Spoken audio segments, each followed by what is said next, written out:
ಶ್ರೀ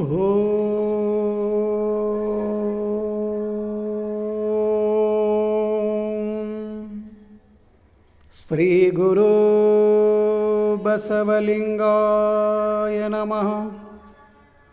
ಈ ದಿನ ಜಗನ್ಮಾತೆ ಅಕ್ಕ ಮಹಾದೇವಿ ತಾಯಿಯವರ ಒಂದು ವಚನವನ್ನು ನಾವು ನೋಡೋಣ.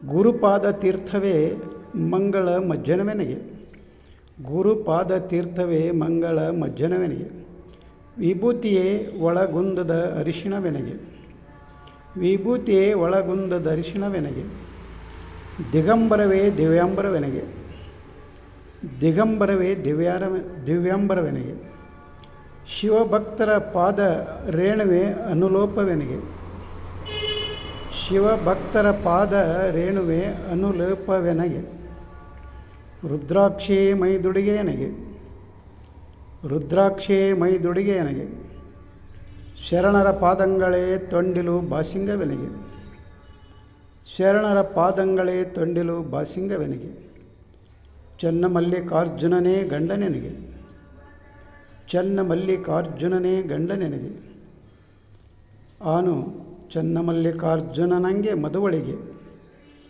ಆನು ಚನ್ನಮಲ್ಲಿಕಾರ್ಜುನನಂಗೆ ಮದುವಳೆನಗೆ, ಎನಗೆ ಬೇರೆ ಶೃಂಗಾರವಕ್ಕೆ ಹೇಳಿರೆ ಅವ್ವಗಳಿರ, ಎನಗೆ ಬೇರೆ ಶೃಂಗಾರವೇಕೆ ಹೇಳಿರೆ ಅವ್ವಗಳಿರ.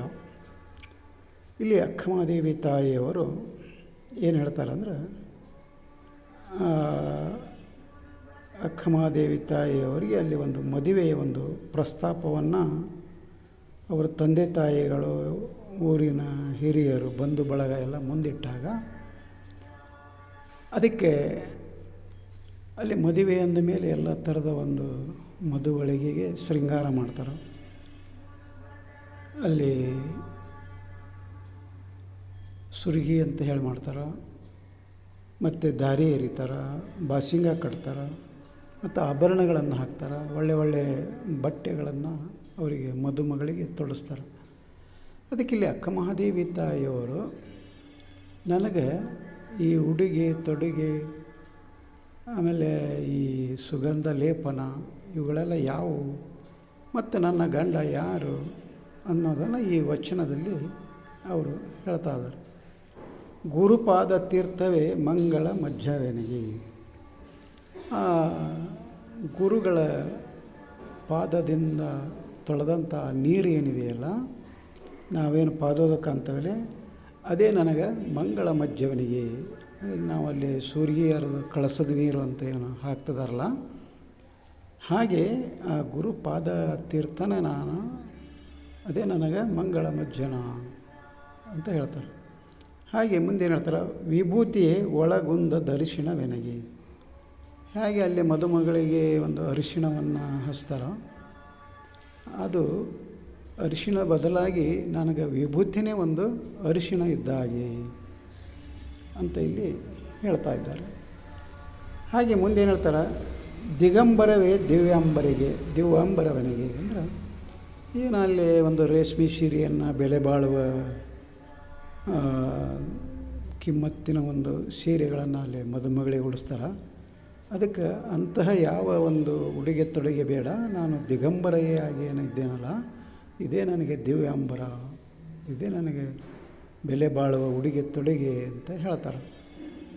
ಹಾಗೆ ಮುಂದೇನು ಹೇಳ್ತಾರೆ, ಶಿವಭಕ್ತರ ಪಾದ ರೇಣುವೆ ಅನುಲೇಪವೆನಗೆ ಅಂದರೆ ಆ ಶಿವಭಕ್ತರ ಪಾದದಲ್ಲಿ ಧೂಳು ಏನಿರ್ತದಲ್ಲ ಅದೇ ನನಗೆ ಅದು ಒಂದು ಲೇಪನ. ಅಂದರೆ ಏನು, ನಾವೊಂದು ಸುಗಂಧ ದ್ರವ್ಯವನ್ನು ಲೇಪನ ಮಾಡ್ಕೋತಾವಲ್ಲ, ಹಾಗೆ ಆ ಶಿವಭಕ್ತರ ಪಾದದ ಧೂಳು ಏನಿದೆಯಲ್ಲ ಅದೇ ನನಗೆ ಅದು ಅನುಲೇಪನ ಅಂತ ಹೇಳ್ತಾರೆ.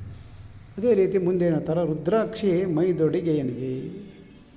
ಹೇಗೆ ಅಲ್ಲಿ ಮದುಮಗಳಿಗೆ ಒಂದು ತಾಳಿ ಇರ್ಬೋದು, ಚೈನ್ ಇರ್ಬೋದು, ಮತ್ತೇನು ಕೈ ಬಳೆಗಳಿರ್ಬೋದು, ಓಲೆಗಳಿರ್ಬೋದು, ಏನು ಇವುಗಳೆಲ್ಲ ಹಾಕ್ಕೋತಾರಲ್ಲ, ಹಾಗೆ ಆ ರುದ್ರಾಕ್ಷಿಯೇ ನನಗೆ ಎಲ್ಲ ಕಡೆ ಹಾಕ್ಕೊಳ್ಳೋದು, ಅದೇ ನನಗೆ ಮೈದುಡಿಗೆ, ಅದೇ ನನಗೆ ಆಭರಣ ಅದು ಅಂತ ಇಲ್ಲಿ ಹೇಳ್ತಾರೆ.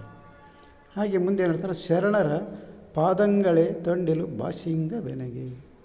ಅಂದರೆ ಆ ಶರಣರ ಪಾದಗಳೇನವಲ್ಲ ಅವ ನನಗೆ ಬಾಸಿಂಗ ಅಲ್ಲಿ ಮದುಮಗಳಿಗೆ ಏನು ಬಾಸಿಂಗ ಹಾಕ್ತಾರಲ್ಲ ಹಾಗೆ ಅವರ ಪಾದಗಳೇ ನನಗೆ ಬಾಸಿಂಗ ಅಂತ ಇಲ್ಲಿ ಹೇಳ್ತಾರೆ. ಹಾಗೆ ಮುಂದೆ ಹಂಗಾರೆ ನಿನ್ನ ಗಂಡ ಯಾರು ಅಂತ ಕೇಳಿದ್ರೆ ಚನ್ನಮಲ್ಲಿಕಾರ್ಜುನನೇ ಗಂಡ ನಿನಗೆ. ಅಲ್ಲಿ ವಧು ಯಾರು ಅಂತ ಕೇಳಿದ್ರೆ ಆ ಸೃಷ್ಟಿಕರ್ತ ಪರಮಾತ್ಮ ಏನಿದಲ್ಲ ಅವನೇ ನನ್ನ ಗಂಡ, ಅವನೇ ನನ್ನ ವರ ಅಂತ ಹೇಳ್ತಾರೆ. ಹಾಗೆ ಮುಂದೇನು ಹೇಳ್ತಾರೆ, ಆನು ಚನ್ನಮಲ್ಲಿಕಾರ್ಜುನಂಗೆ ಮದುವಳಿಗೆ.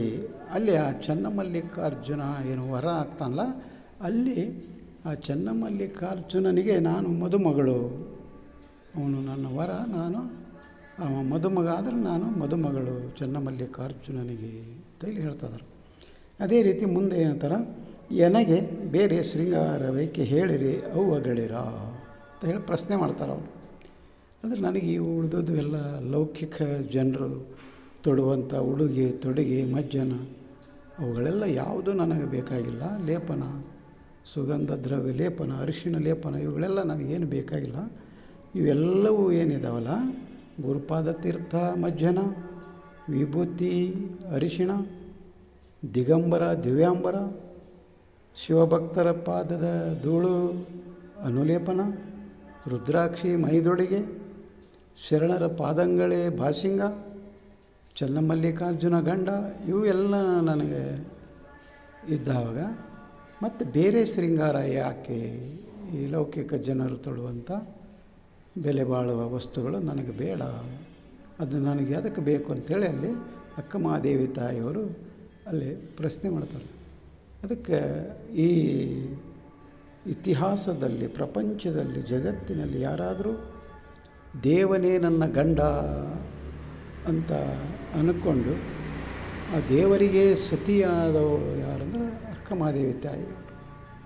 ಅವರು ಕೇವಲ ಒಬ್ಬ ಶರಣೆ, ಒಬ್ಬ ಕವಿಯತ್ರಿ, ಒಬ್ಬ ಸಾಹಿತಿ ಅಷ್ಟೇ ಆಗಿರದೆ ಅವರು ಉತ್ತಮವಾದಂತಹ ಒಂದು ಆಧ್ಯಾತ್ಮಿಕ ಜೀವಿಯಾಗಿದ್ದರು. ಅವರು ಈ ಲೌಕಿಕ ಮತ್ತು ಪಾರಮಾರ್ಥಿಕ ಅನ್ನೋದೇನಿದೆಯಲ್ಲ ಎರಡನ್ನು ಕೂಡಿ ನಡೆಸಬಾರ್ದು ಅಂತ ಹೇಳಿ ಆ ಲೌಕಿಕದ ಕಡೆ ಅವರ ಒಂದು ಮನಸ್ಸನ್ನು ಹರಿಗೊಳ್ಳದೆ ಕೇವಲ ಒಂದು ಪಾರಮಾರ್ಥಿಕ ಕಡೆ, ಆಧ್ಯಾತ್ಮಿಕ ಕಡೆ ಒಂದು ಮನಸ್ಸನ್ನು ಹರಿಸಿ ಉತ್ತುಂಗಕ್ಕೆ ಹೋಗಿ ಆ ದೇವರೇ ನನ್ನ ಗಂಡ ಗಂಡ ಅಂತ ಹೇಳಿ ಅಲ್ಲಿ ಅವರು ಒಂದು ಉತ್ತಮ ಒಬ್ಬ ನಮಗೆ ಮಾರ್ಗದರ್ಶಕಳು ಮತ್ತು ನಮಗೆ ಪೂಜ್ಯಳಾಗ್ತಾಳು.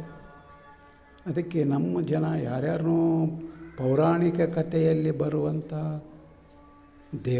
ದೇವತೆಗಳು ಅವ್ರನ್ನೆಲ್ಲ ಪೂಜೆ ಮಾಡದೆ ನಮಗೇನು ಅಕ್ಕಮಹಾದೇವಿ ತಾಯಿಯವರು ಇದ್ದಾರಲ್ಲ ಅವರನ್ನು ನಾವು ಪೂಜೆ ಮಾಡಬೇಕು, ಅವ್ರನ್ನ ನಾವು ಪ್ರಾರ್ಥಿಸಬೇಕು, ಅವ್ರನ್ನ ನಾವು ನೆನೆಸಬೇಕು ಅಂತ ನಾವು ಅನ್ಕೋಬೇಕಾಗಿತ್ತು. ಆ ಮಹಾತಾಯಿಗೆ ನಾವು ಒಂದು ಗೌರವವನ್ನು ಕೊಡಬೇಕಾಗಿತ್ತು ಅಂದಾಗ ನಾವು ಮತ್ತೇನು ಮಾಡೋಕ್ಕಂದ್ರೆ ವಚನಗಳನ್ನು ಓದ್ತಾ ಹೋಗಬೇಕಾಗ್ತದೆ. ವಚನಗಳನ್ನು ಓದಿ ಪಚನ ಮಾಡಿಕೊಂಡಾಗ ಅಂತಹೊಂದು ಜ್ಞಾನ, ಅಕ್ಕಮಹಾದೇವಿಯ ತಾಯಿಯರ ಒಂದು ಘನತೆ ನಮಗೆ ಅರ್ಥ ಆಗ್ತದೆ. ಅದಕ್ಕೋಸ್ಕರ ವಚನಗಳನ್ನು ಓದೋಣ, ವಚನವನ್ನು ಪಚನ ಮಾಡಿಕೊಳ್ಳೋಣ ಅಂತ ಹೇಳುತ್ತಾ ಈ ವಚನಕ್ಕೆ ವಿರಾಮ ಕೊಡ್ತಾ ಇದ್ದೇನೆ. ಶರಣು ಶರಣಾರ್ಥಿ.